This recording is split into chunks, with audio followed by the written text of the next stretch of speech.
What's up, everybody? Welcome back to the Trailer Park Live here on the 2nd Street Marvel, where we're coming at you live every single Friday night at 8 p.m. Pacific Standard Time. Now, if this is your first time here, thank you all so much for being here, and if you're a returning viewer, thank you so much as well. Now, in case you don't know, I typically go over some of the comic books that I pulled for the week, and then I get into the live chats and interact with you all, the viewers, as I go over some of the topics that I want to talk about for the evening. Now, starting no different than any other time, I am going to get into some of my comic books that I have recently read this week. Now, again, thank you all so much for being here. The first one I want to talk about here is Blade Runner 2019. This is actually a book I picked up, it may have been a few weeks ago, but I just got a chance to read it the other day, and in case you can't tell by the title, it's actually Blade Runner, just like the movie. There's like 2 of them, and you should go check them out. Some pretty good movies. I haven't actually watched Blade Runner since I was a child, man, like the first one, but, it just left things etched in my memory for good, and I still haven't watched the new one that came out neither, and maybe I need to go watch that. Blade Runner 2049, is it? I need to get to that one as well. And as you can see right here, this one takes place exactly 30 years earlier than that one. Now, I gotta say, I actually pretty much like this book. It does take place in a futuristic, dystopian type future, which obviously we can tell by the fact that it's 2019 that it's not actually a future. It's the present, but it is a dystopian type of present, I guess you could say. And this story actually revolves around the young lady that is there on the cover. Her name is Ash. They call her Ash. Her name is Anna Ashina, and her colleagues call her Ash. Now, I gotta say, this was actually a pretty good issue, but you can see, the central character in this story so far is a female character. She's out hunting replicants, and obviously she's one of the best at what she does, and she is being called upon by request of somebody that I guess you could say has the money to throw around, that needed somebody the best to help track down their family. And we see her go ahead and accept the case due to how could you say, probably some bureaucratic type of business. She goes ahead and unwillingly takes on this assignment to go out and find this man's missing family who had been missing for some time. And I gotta say, for this first issue, I really can't complain. It was a pretty good setup, brought us into the world, introduced us to everything that's going on, into the key players that we're going to be knowing so far in the story. And I left off with issue number 1, kind of, really anticipating the next issue. This is something I actually going to go to my local comic book shop and make sure that I get put on my pull list. Now, this book is actually, you can see it right there. It is on Titan Comics. I'm not sure if you guys can read that there or not, but it's on Titan Comics, and it's written by Michael Green and Jake Johnson with the art by Andreas Guinaldo. I could be wrong there. Marco Lesko does the colors, and the lettering is by Jim Campbell, and it is edited by David Leitch, and you can see that right there. And this is an indie book, and you can see right there it's the first printing.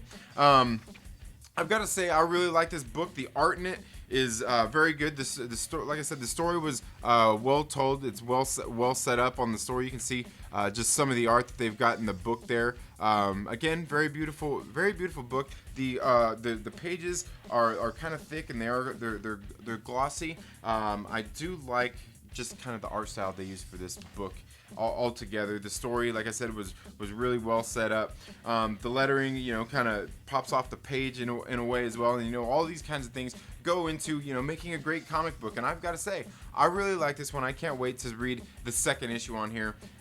Good story, good book.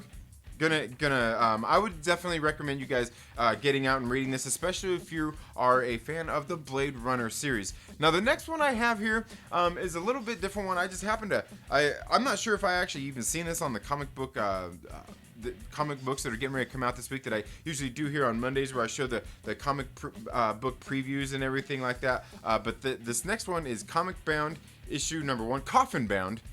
Issue number 1. Now, I've got to say, this one was actually, I thought it was a pretty good book, but I don't know how to feel about it. You know what I mean? Like, it's got me, it did enough to make me want to read issue number 2, and just to keep me interested. It piqued my interest because I kind of don't really know what's going on here.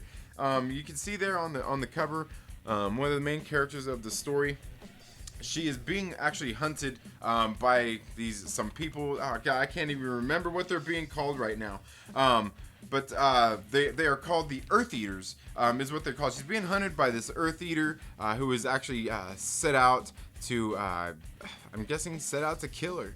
And this is in a post-apocalyptic type of world, as you can see right here in some of the art there as well. That's like on the same page where, you know, and you can see like these people here in this world, it doesn't sound like they really like being outside in the world and just dealing with all of the things that are out there. But again, this one, I thought the story itself was pretty good. There are some pretty gory things in here as well. I'm not gonna I was gonna be kind of picky about what I could show you there. Just, well, maybe not. I guess I went ahead and showed it to you anyway. This is not my PG-13 stories, but again, you can see some of the art, some of the things going on in here. I thought it was just some crazy stuff going on in this book, and I don't really know what's going on. I got to tell you, like, it pulled me in with some of the goriness and just some of the setup and everything.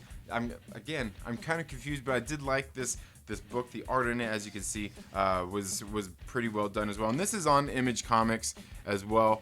You can see this young lady is being hunted, and she goes out on, I guess you could say, a road trip to, I guess, in her last days to help tie up some loose ends before it's all over.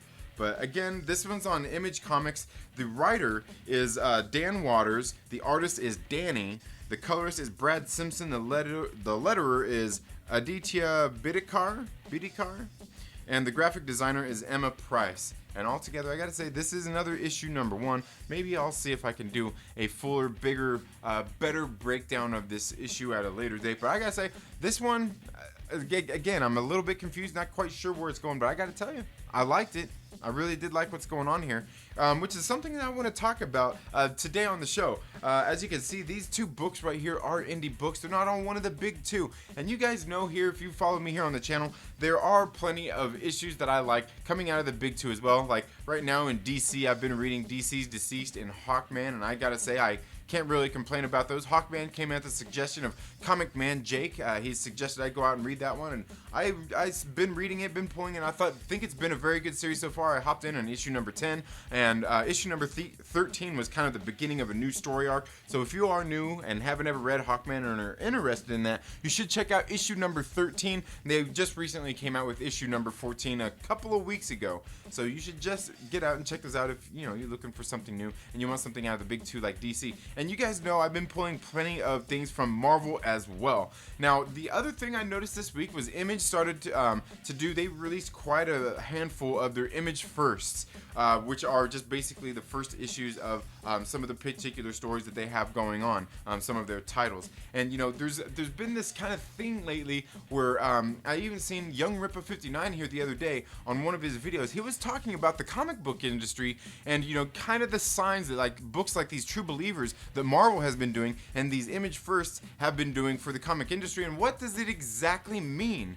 We see these old classic tales being reprinted in classic books for $1. Now, a lot of people have had complaints about where the comic book industry is. A lot of people are out there saying that it's failing, that it's going downhill, and there are just no new people coming into it. And I've got to say, I'm not really for sure what comic book shop you go to, if you go to a comic book shop, if you are currently reading or not. But I got to say, maybe some of these people are just saying it because there are just other publications out there printing these kinds of stories and talking about it. But I'd rather really talk to people who talk more about comic books and things like that. Eric July over Young Ripper 59 is definitely one of those people that I listen to a little bit more, and he knows as well as I do, and I'm not in denial of the fact that comic books do seem to have been struggling. I just got back into reading last year, but the fact remains is the industry is still out there and it's still doing good. A lot of people want to talk about these things like these independent comic books coming out, it affecting the industry. There's the big thing with Comicsgate that happened some number of years ago, and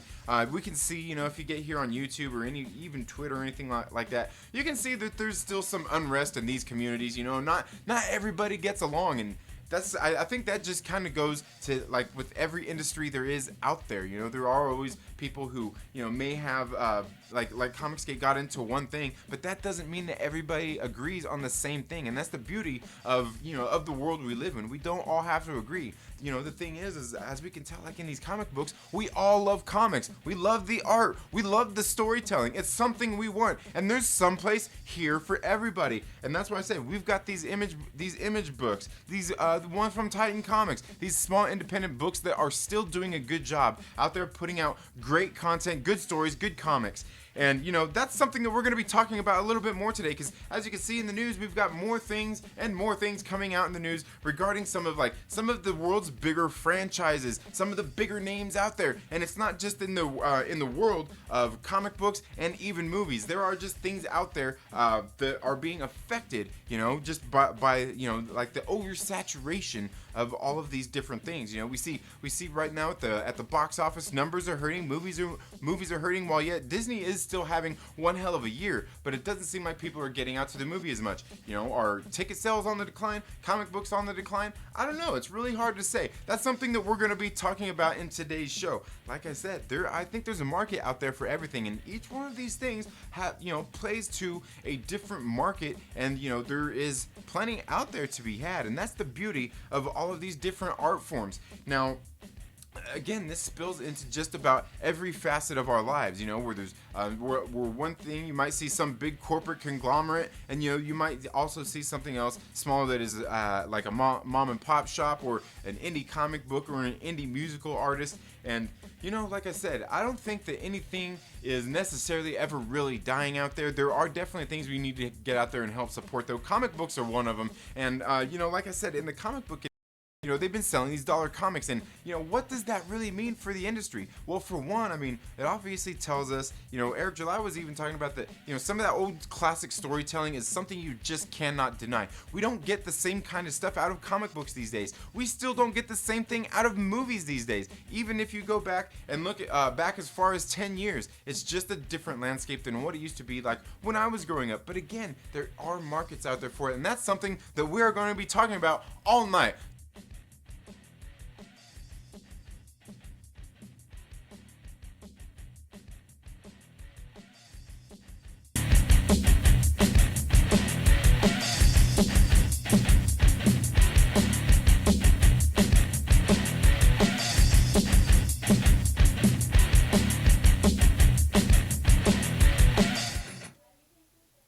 Okay, folks, I hope that everything started going good there again. Let me see. Is the stream working now? Okay. Ingestion settings. Should be all good. Are we there? Are we there? And no, we're not there.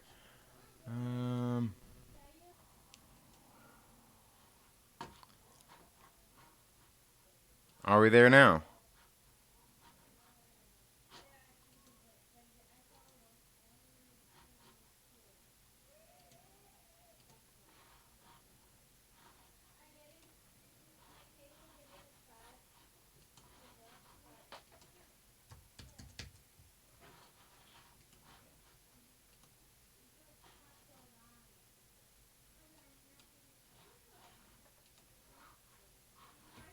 Oh, dude, come on.